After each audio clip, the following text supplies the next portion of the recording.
11वां ज्योतिर्लिंग रामेश्वर के नाम से विख्यात है, जो भगवान राम जी ने स्थापना किया। रामेश्वर राम के ईश्वर जो हैं उनकी प्रतिमा वहां है रामेश्वर के रूप में। आप सभी रामचरितमानस में सुना ही होगा कि राम जी विष्णु के अवतार जब रामा अवतार में आते हैं, सीता जी का हरण होता है और लंका में लेकर गए रावण। सुग्रीव के साथ में 18 पद्म बाण सेना लेकर श्री राम जी ने समुद्र तट पर पहुंचते हैं और वहां जब 18,000 बानर के साथ में पहुंचते हैं तो लंका पर चढ़ाई करने हेतु समुद्र बीच में आ जाता है। तो समुद्र से भी निवेदन करते हैं कि मुझे मार्ग दो, परंतु समुद्र कहता है हे प्रभु, आप मेरे ऊपर से इन बानरों के द्वारा पुल बनाइए जिससे आप लंका तक पहुंच सकते हैं। और बानरी सेना ने पत्थर में श्री राम राम लिखकर पानी में डालना शुरू किया और राम की महिमा राम के नाम से जाना जाता है। राम में कुछ नहीं है परंतु राम के नाम में बहुत कुछ है। और राम नाम लिखकर जब पर्वत पत्थर पे लिखकर समुद्र में डाला गया तो वह समुद्र में वह पत्थर तैरने लगा और इस तरह से पुल बन जाता है। परंतु जानते हैं रावण सेना में भगदड़ मच गई और धीरे धीरे रावण की सेना जितने थे वह आपस में बात करने लगे कि जिनकी पत्नी हरण करके रावण लेकर आए हैं वह इतने शक्तिशाली हैं,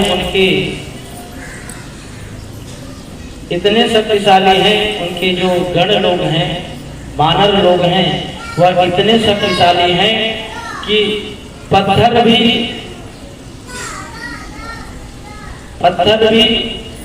पानी में तैरा देते हैं और इसकी महिमा राम में है। इस तरह से रावण भी विचार करता है बात तो सही है, अगर किसी की ज्यादा प्रशंसा होने लगे तो दूसरा क्या होता है, दूसरे को जलन हो जाती है। अब रावण की प्रशंसा, रावण की सेना राम जी की प्रशंसा कर रही है तो रावण को भी कुछ न कुछ करना चाहिए था। तो रावण ने क्या किया, अपनी सारी सेनाओं को एकत्रित किया, कहा कि ऐसा थोड़ी होता है, पानी में पत्थर तो मैं भी तैरा सकता हूं, उसमें कौन सी बड़ी बात है। अगर राम के बानरों में इतनी शक्ति है या राम के नाम में इतनी शक्ति है तो रावण के नाम में भी इतनी शक्ति है कि पत्थर तैर सकता है। अहंकार ही रहना, और जिसके अंदर अहंकार होता है वह कभी अहंकार समाप्त नहीं होता है। और अहंकार तब समाप्त होता है जब अपनी इच्छाओं को वह मृत्यु दे दे या खुद मृत्यु प्राप्त करे, क्योंकि इच्छा ही मनुष्य का अहंकार है। अगर आपके मन में किसी चीज की इच्छा नहीं होगी तो आपके अंदर अहंकार नहीं आएगा। जब इच्छा कम होगी तो अहंकार कम होगा और जितनी ज्यादा इच्छा होगी उतना ज्यादा अहंकार आ जाता है। क्योंकि इच्छा पूर्ण होने के बाद जब परमात्मा तो पहले आपका स्वभाव देखता है, आपकी इच्छा को पूर्ण कर देता है, और इच्छा पूर्ण होने के बाद इच्छा के पीछे पीछे चली आती है अहंकार। अब अहंकार आपको स्वीकार करना है कि नहीं करना वह आपके ऊपर है, परंतु इच्छा की पूर्ति पूर्ण करने वाले वह परमात्मा की इच्छा है। अब आप अपने अहंकार को त्याग करें ना करें वह आपकी इच्छा है, परंतु आपने जो अभिलाषा रखी है परमात्मा से वह तो अभिलाषा पूर्ण होगा ही। परंतु जैसे सिक्के के दो पहलू होते हैं, अच्छे और बुरे, वैसे ही जीवन में दोनों आते हैं। कभी अच्छा समय आता है, कभी बुरा समय आता है। बुरा बहुत बड़ा दिखाई देता है और अच्छा बहुत छोटा दिखाई देता है, क्योंकि बुरा जब समय चलता है तो मनुष्य को हर गति परिस्थिति स्थिति से गुजरना पड़ता है, परंतु जब अच्छा समय आता है तो एक ही परिस्थिति से गुजरना पड़ता है, वह सुख की परिस्थिति से गुजरना पड़ता है। और सुख की अनुभूति थोड़े ही समय के लिए होता है, इसलिए उस सुख में परमात्मा को याद करते रहिए तो दुख कभी नहीं होगा। जैसे कबीरदास कहते हैं ना, दुख में सुमिरन सब करे, सुख में करे न कोई, और सुख में जो सुमिरन करे तो दुख का ही वो हो। जब सुख का समय आपको प्राप्त हो, परमात्मा आपको सुख प्रदान करे, तो उसमें परमात्मा को भी सम्मिलित कर लो। थोड़ा सा समय परमात्मा के लिए भी निकाल लो, शायद वह थोड़ा थोड़ा समय लंबा समय तक आपको सुख प्रदान कर सके। और जब सुख में मस्त रहेंगे तो वह क्षणिक मात्र के लिए आता है और चले जाता है, और पुनः जब दुख आ जाता है तो मनुष्य को अनेक प्रकार से हर कष्ट झेलने पड़ते हैं, क्योंकि परमात्मा के दोनों हैं और दोनों ही आपको ही भोगना है। चाहे आप सुख के समय परमात्मा को याद कर लो और चाहे दुख के समय परमात्मा को याद कर लो, आपके ऊपर निर्भर है। परंतु अहंकारी वह रावण भी अपने सेना को एकत्रित करने के लिए कहता क्या है कि मेरे नाम से भी पत्थर तैर सकता है, परंतु आज तक मैंने कभी किया नहीं। अब रावण की सेना में जितने लोग थे, कहा कि प्रभु मुझे भी देखना है, क्योंकि मैंने तो देख लिया राम जी की सेना में जितने वानर सेना वह पत्थर फेंक रहे हैं पानी में पत्थर तैर रहा है, और मैं भी देखना चाहता हूँ।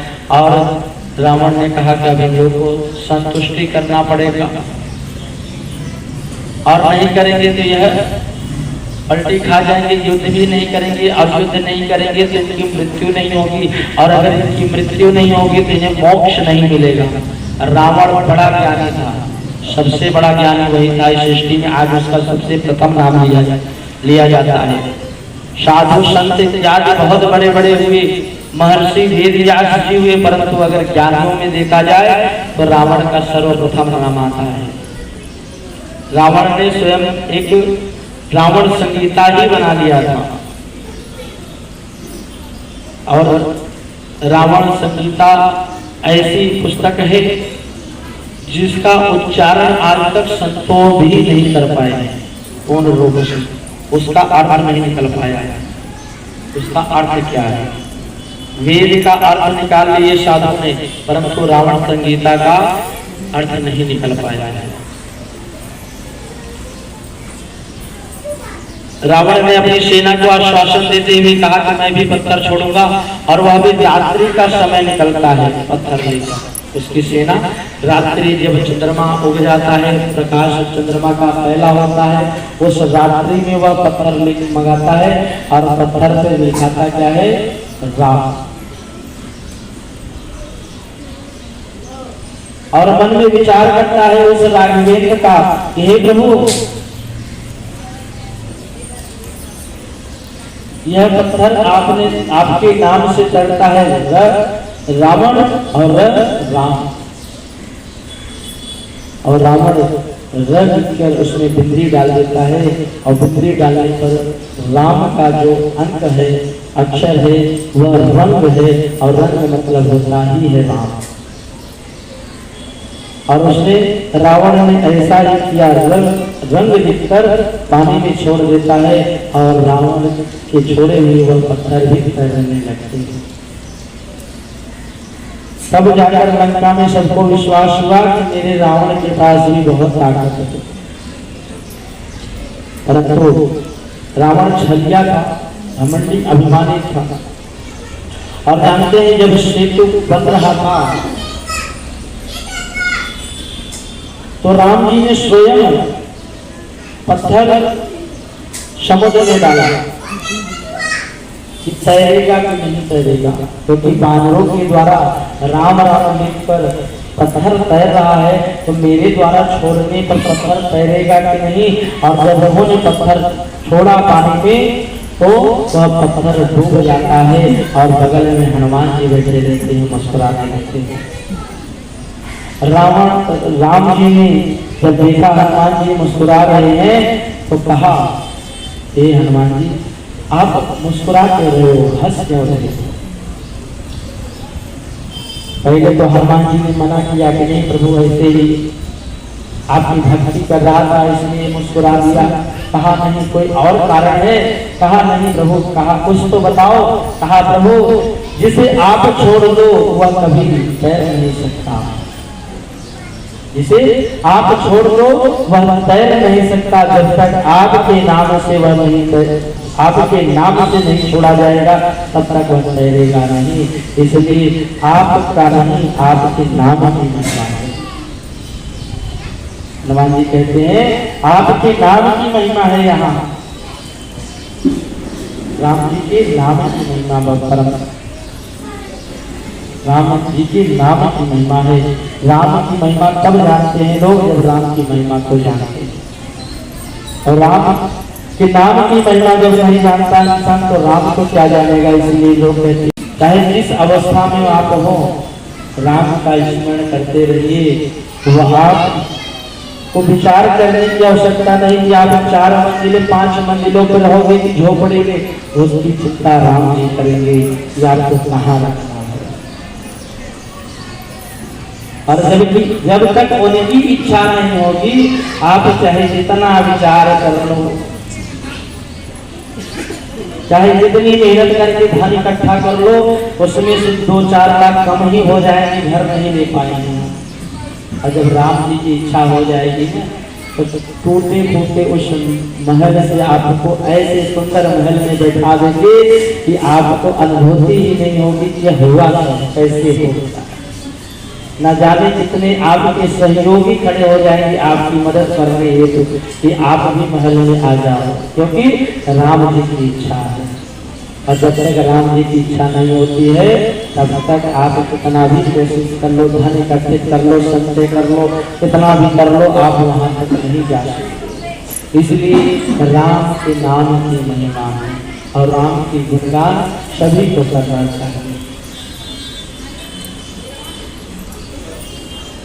राम जी जब नल नील के द्वारा वह सेतु तैयार हुई तो जानते हैं उस सेतु में गिलहरी भी अपना योगदान देती है। गिलहरी देखा होगा आप, गिलहरी के ऊपर भगवान राम जी के हाथ के पंजे के निशान है। जब नल के द्वारा, बंदरों के द्वारा सेतु पुल बन रही थी तब उसमें एक गिलहरी भी पहुंचती है और वह गिलहरी भी पानी में जाती और भीग कर वापस आती, रेत में लौट जाती और लौट कर पुनः उसी पानी में चली जाती। और यह राम जी देख रहे थे। राम जी ने उस गिलहरी को उठा लिया और पूछा, ये गिलहरी तुम यह क्या कर रही हो? कहा प्रभु मैं भी आपके कार्य में सहयोग कर रही हूँ। कहा तुम किस प्रकार से सहयोग कर रही हो? कहा प्रभु मैं भी अपने बदन से शरीर पर इस रेत को लगाकर इस समुद्र में छोड़ रही हूँ ताकि नीचे से जो समुद्र की जो धारा है वह रेत से लहर कम हो जाए। सोचिए कैसा भाव उस गिलहरी का है। और परमात्मा परम पिता वह राम जी क्या करते हैं, उस गिलहरी के पीठ पर सहलाते हैं, जिससे राम जी के पंजे का निशान बन जाता है। और आज भी गिलहरी के पीठ पर लंबे लंबे निशान होते हैं राम जी के हाथों का। वह परम भक्त है और इसीलिए कहा जाता है कि आप भी गिलहरी से जितना सहयोग राम जी के कार्य में करते रहिए। हम नहीं कहते कि आप नीले बन जाओ, बड़े बड़े पत्थर उठा कर लाओ, समुद्र को भट दो, परंतु राम जी कहते हैं गिलहरी के भी समान अगर कोई मेरे कार्य में सहयोग करता है तो वह भी मेरी कृपा का पात्र बनता है। तिनका जोड़कर वह गिलहरी भगवान की कृपा का पात्र बन जाती है। ऐसे ही आप लोग भी राम जी के कार्य में तिनके को जोड़िए और उस तिनके से राम जी की कृपा का पात्र बनिए आप लोग। और राम जी जब वह सेतु बन जाता है, तैयार हो जाता है, और उस सेतु से पार होने से पूर्व राम जी की इच्छा होती है कि मेरे भी ईश्वर भगवान राम ईश्वर, भगवान ने शिवलिंग स्थापना किया, भगवान शिव की स्थापना किया वहाँ पे, और भगवान शिव की पूजन किया। और कहा जाता है उस पूजन में माता सीता भी आई, रावण स्वयं आया था, क्योंकि उस समुद्र के किनारे पे ब्राह्मण मिल नहीं रहा था, इसलिए हनुमान जी स्वयं जाते हैं राम जी की तरफ से रावण से आवेदन करने के लिए। राम जी स्थापना करने वाले हैं शिव जी का, और शिव स्थापना में रावण भी आता है और सीता को भी लेकर आता है, क्योंकि भगवान की स्थापना सिर्फ हनुमान जी की स्थापना हो तो अकेले कर ले, परंतु जब भगवान की स्थापना करना है तो पति पत्नी की जोड़ी में भगवान की स्थापना करनी चाहिए। इसलिए रावण साथ में लेकर आता है और वेद मंत्र के साथ में भगवान शिव जी की वहाँ स्थापना होती है, और भगवान शिव की स्थापना करके पुनः रावण सीता को लेकर चले जाता है, क्योंकि शर्त लगी हुई थी ना। ये तो रावण कह दिया था कि अब मैं मरूंगा तो ही सीता को दूंगा, अन्यथा मैं दे नहीं सकता, क्योंकि सीता को वह अपने लिए मोक्ष के रूप में रखा था। अगर मुझे कोई मोक्ष प्रदान कर सकता है तो वह सिर्फ मात्र सीता ही प्रदान कर सकती है, या तो पार्वती जी प्रदान कर सकती थी उसे मोक्ष, या तो सीता जी प्रदान कर सकती थी, परंतु पार्वती हनुमान जी के बोझ के रूप में आई तो लंका जला दिया, और उस लंका में जब सीता जी पहुंची तो पूरा लंका विध्वंस करा दिया। मोक्ष माताओं के ही हाथ में, जैसे माता गंगा है, और स्वयं की मां भी क्या है, मोक्षदायिनी, उसके भी चरण में सारे ईश्वर निवास करते। भगवान शिव की स्थापना करके भगवान शिव ने अपने ज्योतिर्स्वरूप में वहां विराजमान हुए, और ज्योतिर्स्वरूप में उस शिवलिंग का नाम रामेश्वरम के नाम से विख्यात हुआ। और इस बार आप सभी लोग, कुछ लोग गए रामेश्वरम का दर्शन करने के लिए। बोले रामेश्वर महादेव की जय। रामेश्वरम का दर्शन करने के लिए भगवान शिव क्या कहते हैं जानते हैं? भगवान राम जी के हाथ से निर्मित वह शिवलिंग का दर्शन करने वाला व्यक्ति जीव मोक्ष को प्राप्त कर लेता है, और अपने सात जन्म की पाप को नष्ट कर देता है। राम जी के दर्शन, राम जी की स्थापित किए हुए शिवलिंग का दर्शन करते हैं। और इस संसार में भगवान शिव और राम दोनों अलग नहीं है, दोनों एक ही हैं। बोलिए सियापति रामचंद्र की, बोलिए रामेश्वर महादेव की। नमः शिवाय, नमः शिवाय, हरे हरे भोले नमः शिवाय, ओम नमः शिवाय, नमः शिवाय, हरे हरे भोले नमः शिवाय। शिव रामेश्वराय, शिव रामेश्वराय, हरे हरे भोले नमः शिवाय। शिव रामेश्वराय, शिव रामेश्वराय, हरे हरे भोले नमः शिवाय। बोले रामेश्वर महादेव की।